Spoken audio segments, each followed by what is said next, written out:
I was born in a very small town in the southeast part of the country. The My family moved away from there when I was 4 years old, and they moved to the northern rainforest of Guatemala and pretty much start over.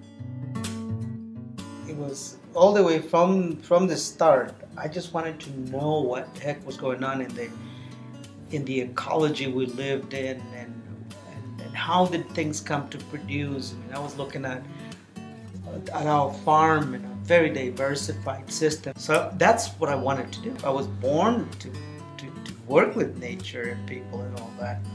But also, I had to do it within the context that it didn't cause those sorts of, ignorant consequences.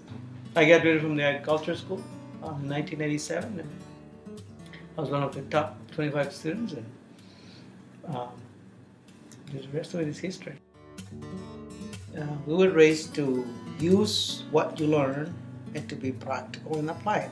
So when you look at the overall context of conventional food and agriculture, and you compare that to the fundamental principle of what food is, which is just unedible array of chemical compounds that exist in nature, transformation of that into something that you can eat for the purpose of acquiring your calories and the energy that you need.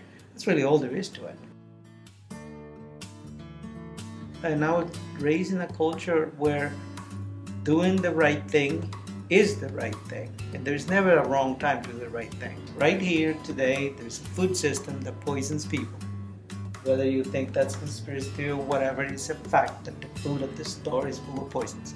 I'd rather just run a subsistence farm, just feed my family and just get by and die honorably than going to the conventional system just because it can produce you money.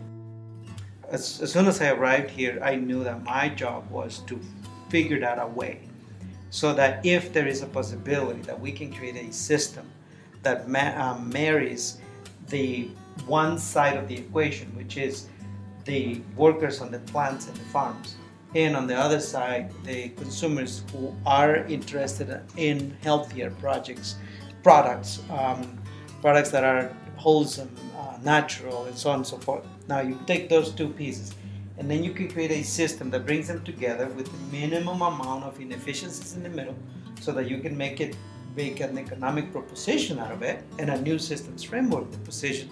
Then that should be done.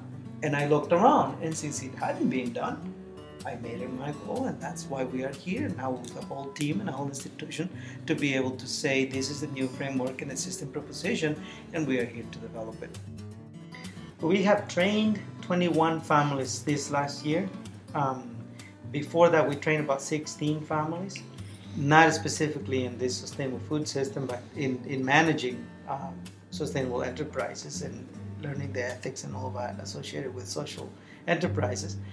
And then we have worked with a larger group of families through community gardens and general education as well. Everyone can balance it out. I don't think there is anyone in this community who can't find a balance to what they do and be civically engaged. You sort of look for a balance where you do some of the work with your family, some of it because you really definitely have to do it on your own. But then my financial support comes from my job as the director of the Rural Enterprise Center. But it's not completely disconnected to everything else I am doing. In fact, if you don't volunteer where your passions are, you're not really going to be a very effective volunteer to begin with.